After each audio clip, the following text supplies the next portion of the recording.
Blackness has been a commodity for as long as it's existed as a concept. It's been physically extracted, bruised, beaten.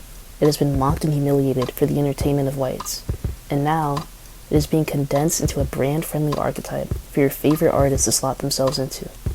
It was subtle at first. It was a pop girl wearing Jordans in public, or a white boy band twisting their hats sideways to promote themselves as bad boys. Blackness has now become a mystic, fetishized other for whites to look at from afar. They can try it on and hold it up to the light to see if it fits right, or swap it out for a more reliable aesthetic once they get bored of it. More importantly, blackness has become completely detached from what it actually means to be black.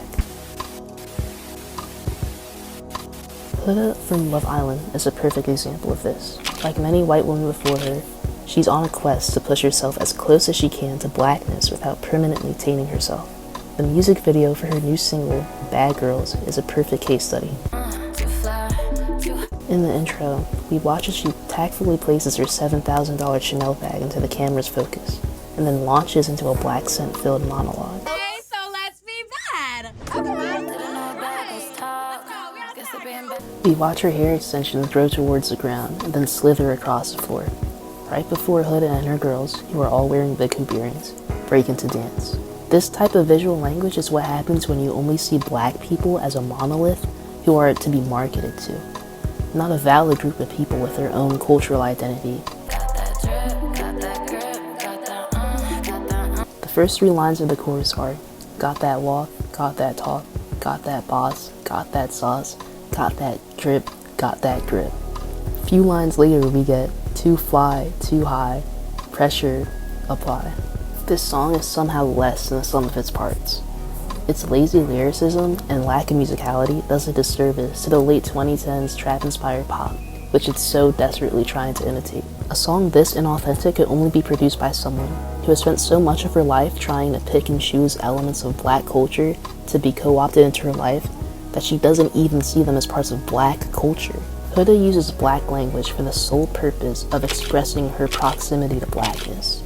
Black people use black language to communicate actual ideas and feelings in a way that represents their culture and background, which is what allows the language to be more than meaningless chatter. I ain't got no time for drama, too busy counting commas is something that sounds like what a rapper would say, and its only purpose is to trick you into placing Huda into the same group of actually talented black musicians, out of sheer pattern recognition. Another line with no real meaning is, yeah, their eyes stay drawn, cause that face card's strong. The only value that this line serves is signaling to the listener that Huda knows what a face card is, and how to use it in a sentence. It's a plea for attention, a device to gain the coolness of black language without having to deal with the hassle of actually being black.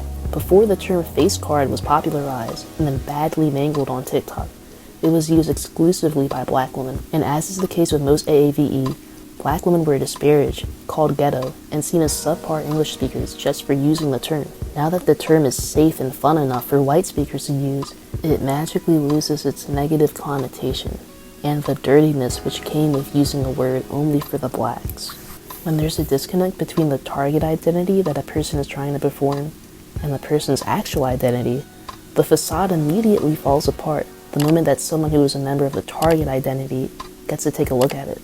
But to an outsider, who can only observe the visual artifacts of the target identity, it might as well be the exact same. It might even be better. This is the paradox of white Western culture.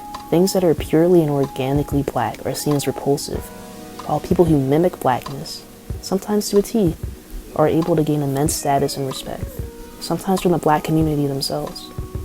To me, this phenomenon has an uncanny valley effect. To others, it's a blueprint for a successful music career.